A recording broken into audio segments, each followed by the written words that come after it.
சில நேரங்கள்ல ஆண்டவர் போய் தேவாலயத்தை எல்லாம் சுத்திகரிக்கிறார். இதெல்லாம் எந்த காரணத்துல நீ செய்யற, அதை எங்களுக்கு சொல்லு அப்படின்னு சொல்லும் போது அவர் அதுக்கு ஒண்ணுமே பதில் சொல்ல மாட்டேன்றாரு. அடையாளம் கேட்கிறாங்க, எப்ப பாரு அடையாளம் கேட்கிறாங்க. நீங்க காண்பீங்க, வானத்துல இருந்து ஒரு அடையாளத்தை காண்பீங்க. ஆனா இயேசுதான் வானத்துல இருந்து இறங்கி வந்த ஜீவா. அல்லேலூயா. ஆகவே அவர் யாருக்குமே அடையாளம் காமிக்கவே இல்லை. அதை பத்தி அவர் சொல்லல. அவர் என்ன தெரியுமா சொன்னாரு?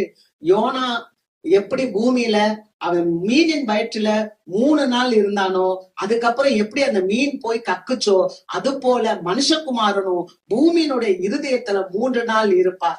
இதுதான் உங்களுக்கு அடையாளம் என்று சொன்னார். அல்லேலூயா.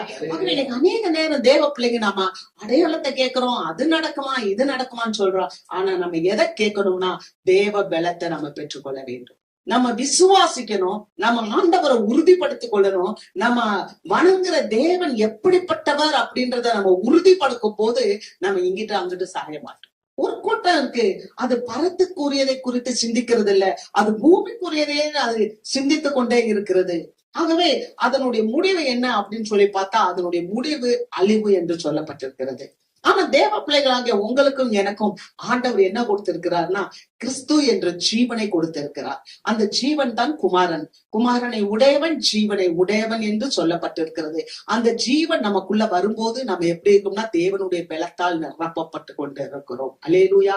நம்ம எப்போதும் எப்படி இருக்க வேண்டும்? தேவ பிள்ளைகள், அழைக்கப்பட்டவர்கள், விசுவாசிகள், நம்ம யாரா இருந்தாலும் சரி, ஆனா அழைக்கப்பட்டவர்கள் எப்படி இருக்கணும்னா, எப்படி பூமியானது தன்னைத்தானே சுற்றி கொண்டு அது சூரியனையும் சுற்றி வருகிறது.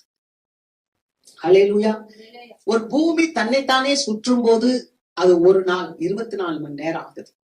அது சூரியனை போய் சுற்றி வரும்போது அதற்கு 365 நாள் ஒரு வருடம் ஆகிறது. அது போல தேவ பிள்ளைகள் நம்மளையும் சுத்திகரித்து கொண்டு இந்த சமுதாயத்துக்கும் நாம் உப்பாய் ஒளியாய் வெளிச்சமாய் இருக்க அழைக்கப்பட்டிருக்கிறோம். அல்லேலூயா. அல்லேலூயா.